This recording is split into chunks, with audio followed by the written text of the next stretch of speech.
Alat pengikat atau perangkat pengikat. Video ini untuk melengkapi video yang sudah duluan publis tahun lalu, yaitu video 2 dan video 3.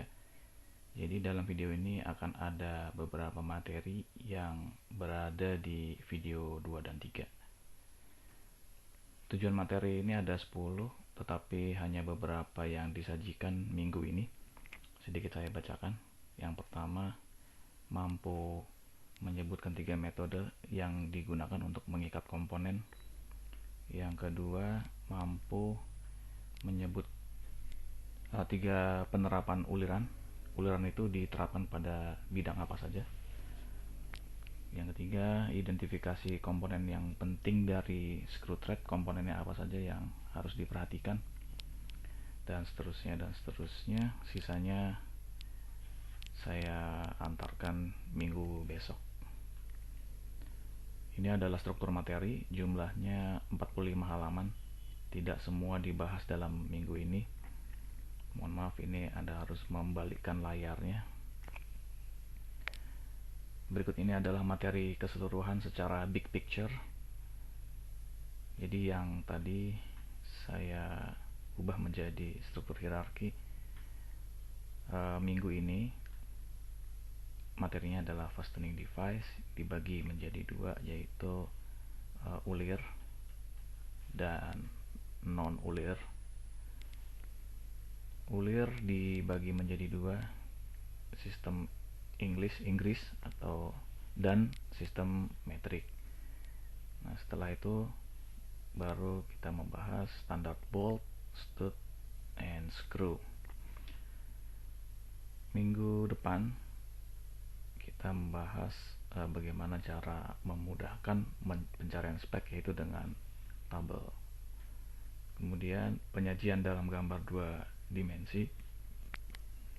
Kemudian design for assembly, bagaimana cara mendesain suatu produk yang mudah untuk perakitan.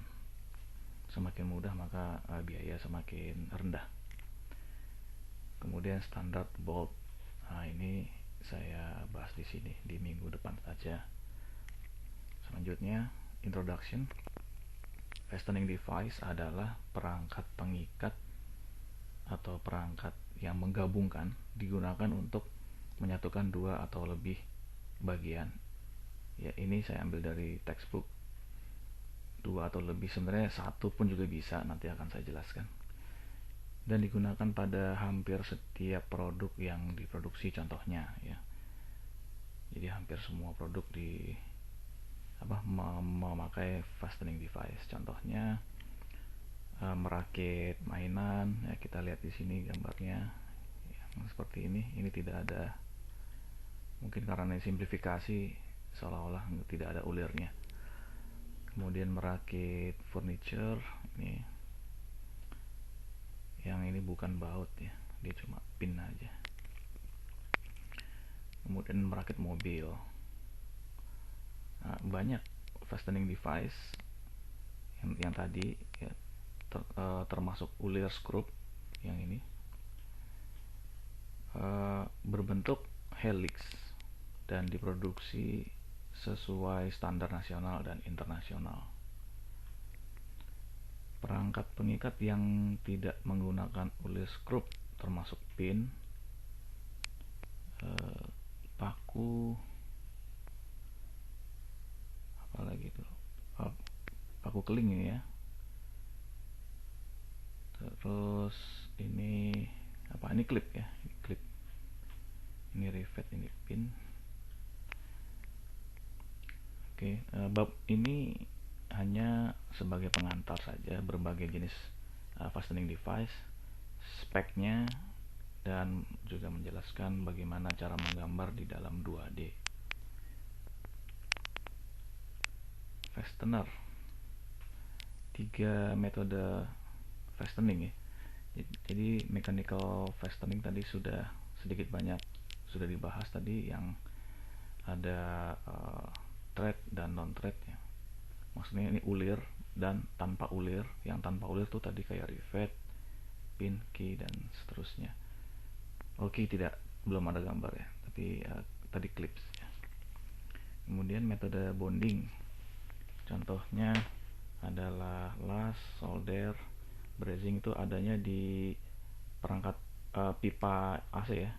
Jadi antar pipa, pipa dengan pipa, pipa kuningan. Kemudian lem.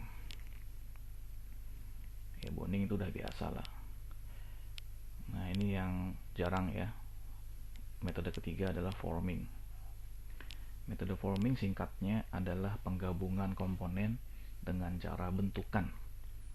Bentukan itu ada dua, yaitu tanpa mencairkan dan satu lagi dengan cara mencairkan atau melelehkan komponen tersebut. Ya, contohnya, ini adalah baut dan di bawahnya ini adalah lempengan ya atau lembar ya seperti inilah, yang sedikit banyak mirip dengan ring, dimana ada baut ada ring gitu.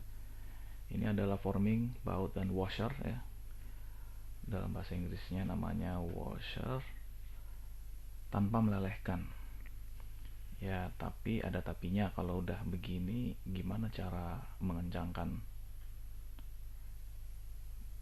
jika obeng tidak bisa membuat ini berputar, bagaimana cara membuat ini berputar? Dilihat di kepalanya tidak ada coakan buat obeng plus misalkan ya. Tapi bukan itu intinya. Intinya adalah forming. Ini forming. Tidak ada pelelehan. Jadi ini ditekan ke bawah dan si lembaran besi ini mengikuti bentuk si kepala baut, dan ini hasil akhirnya. Oke, itu forming baut. Nah, terus yang selanjutnya ini adalah menggabungkan. Ini harus di komponen dengan cara melelehkan. Jadi ini sedikit berbeda dengan las welding. Ya.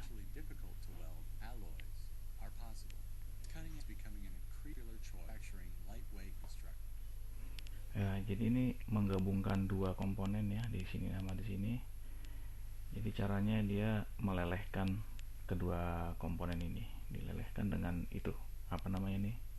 Ini ada semacam bor tapi dia tidak ada ulirannya, dan dia membuat friksi. Sengaja memang tidak ada uliran, dia hanya ingin membuat friction, yang mana friction itu menghasilkan panas, kemudian panas itu melelehkan pinggirannya si komponen ini.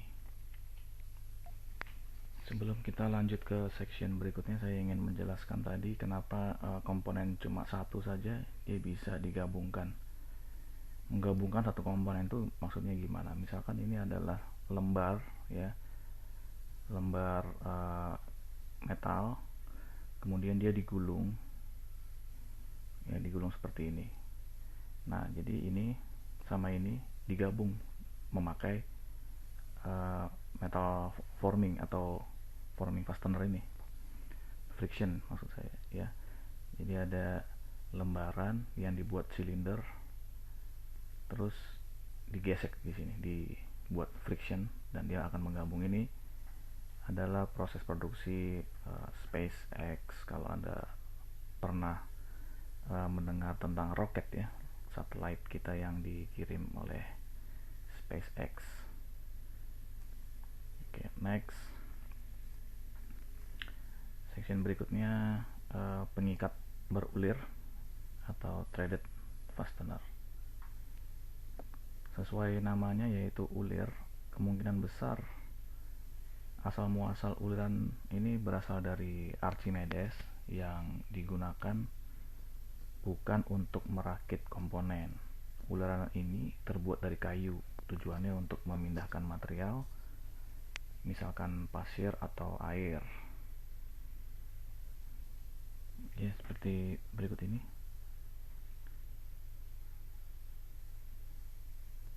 Ya, itulah uliran yang pertama kali dibuat oleh manusia, asal muasalnya ya. Oke, dulu tahun 1800 Pak Joseph Whitworth mengusulkan standarisasi ulir versi Inggris. Tahun 1864 Amerika membuat standar ulir yang diusulkan oleh William Saylor. Nah, tapi meskipun sudah punya standar ya si Amerika ini, ternyata spare part senjata di Amerika tidak bisa dipertukarkan dengan senjata dari Inggris pada waktu Perang Dunia I dan Perang Dunia II. Ini Amerika punya, yang ini Inggris punya. Tapi Sir Joseph Whitworth bukanlah yang membuat senjata itu. Sir Joseph itu cuma membuat standar ulir ya, bukan membuat. Nah, ini model Winchester. Nah, dia memakai standarnya si Sir Joseph. Standar apa ya? Dalam hal standar thread. Nah, karena standar Inggris dan standar US berbeda, makanya buatannya si William Saylor tidak bisa dipertukarkan. Waktu itu kan ada kerjasama ya, bersekutu. Nah, dari situlah ISO lahir, International Standard Organization, yaitu badan yang mengelola standar supaya bisa dipertukarkan ya, interchangeable. Nah, dari situ juga lahirlah Unified Screw Thread. Nanti dijelaskan pada video 2 mengenai Unified Screw, bukan di video ini. Next. Oke, ini ya. Ini hanya sekilas gambar ulir. Nanti akan dijelaskan apa perbedaannya. Biasanya dia bedanya di ujungnya nanti ya. Next. Seksi berikutnya penerapan. Ada 3 penerapan secara utama, secara primer yang sering digunakan. Ada primer, berarti ada sekunder. Oke. Joining ini sama dengan definisi fastener device, yaitu untuk menggabungkan antar komponen. Tetapi jenisnya ada 2 ya, jenis penggabungan secara temporer dan penggabungan secara permanen. Ya, ini yang permanen. Baut dan mur adalah jenis temporer ya, ini yang temporer. Terus lalu agar gabungannya permanen, maka gunakan rivet. Misalkan pada kulit pesawat. Nah, ini permanen, penggabungan ya, joining yang permanen. Kemudian adjusting, ini contohnya seperti ini. Di dalam ini ada ulir, jadi ulirnya dipakai untuk adjusting. Untuk adjusting itu penyesuaian buka tutup gitu ya. Kemudian yang terakhir ada power transmission, yaitu dongkrak lipat. Ini ada ulirnya di sini. Dia digunakan untuk mengangkat, atau intinya dia menggunakan kekuatan.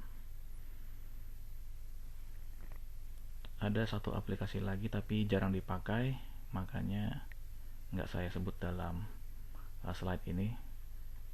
Saya cuma bilang sekunder saja. Nah, itu ada di slide sebelumnya. Istilah-istilah dalam thread ulir Anda dapat simak di video selanjutnya, video 2. Kita ke section selanjutnya, thread specification. Jadi spesifikasi dari ulir itu apa saja. Nah, itu tadi yang di big picture saya bagi menjadi 2, yaitu yang pertama English system, yang kedua metric system. Biasanya kalau mau beli baut, kita harus memberikan 5 spek, yaitu thread form, thread series,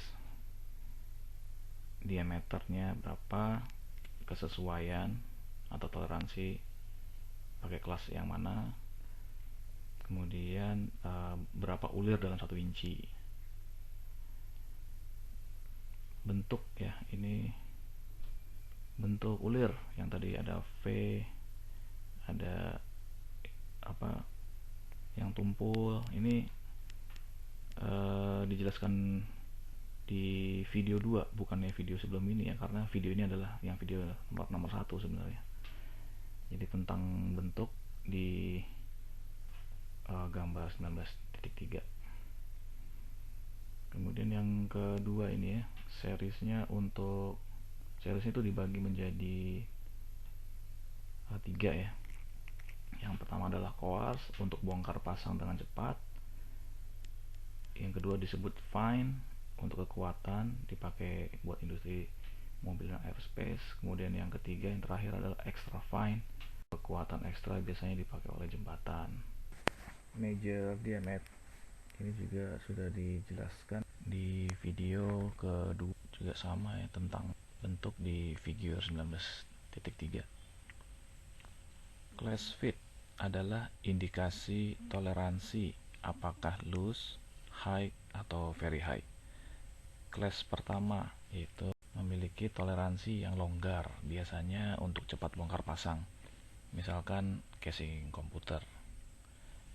Kelas yang kedua memiliki toleransi yang lebih ketat, biasanya dipakai pada komponen yang bergetar, misalkan mobil atau motor. Kelas ketiga memiliki toleransi yang paling ketat, biasanya dipakai pada komponen yang butuh keakuratan, misalkan dosis obat, atau juga komponen yang membutuhkan kekuatan ya. Kemudian membutuhkan friction atau gesekan.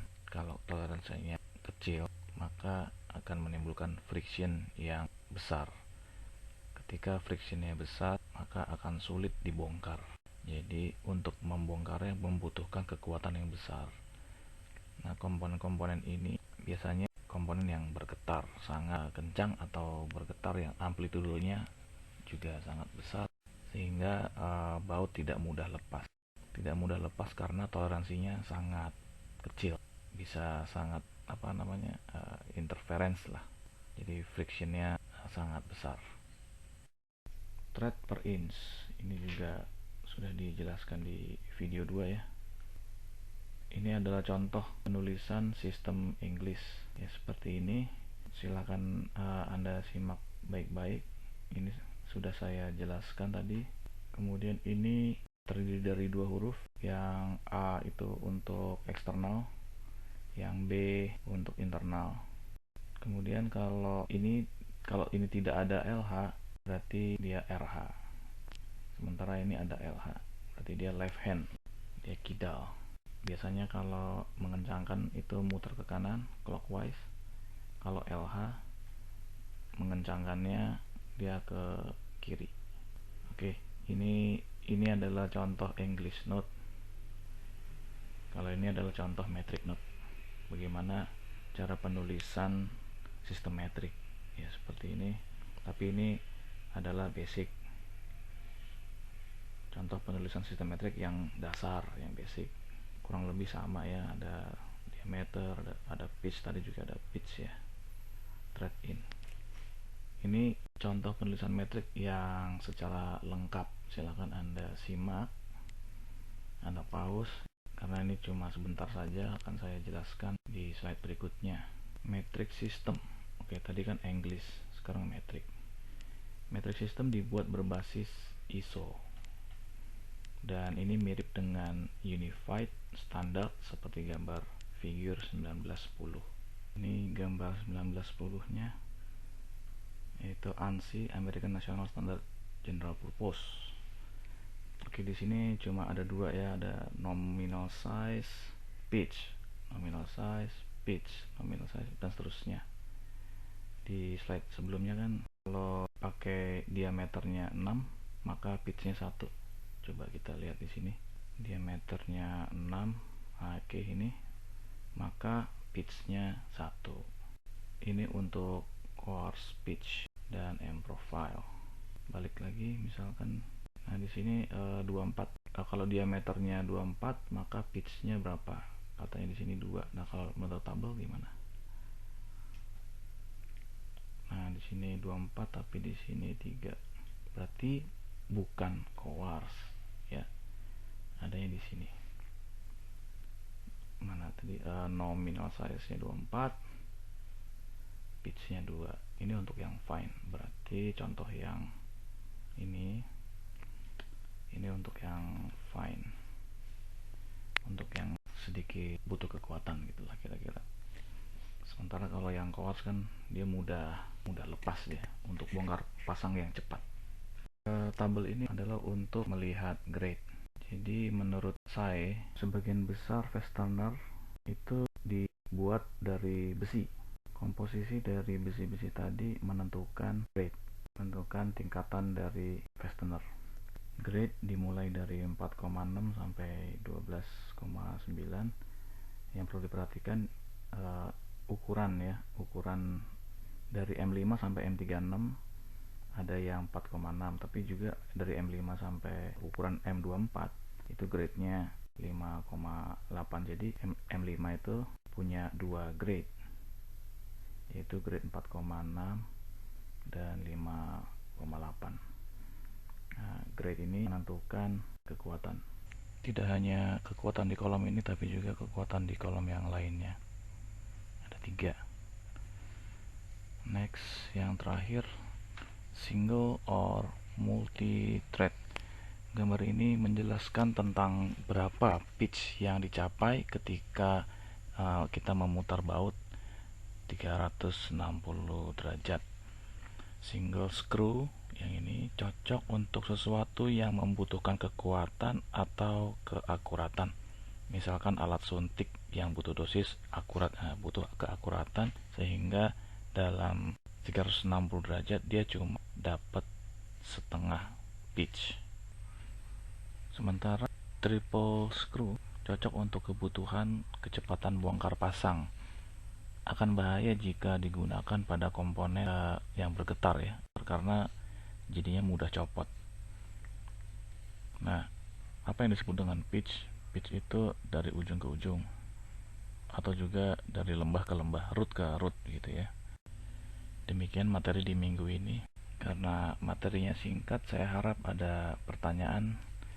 Mohon Anda bertanya di forum yang telah disediakan. Terima kasih.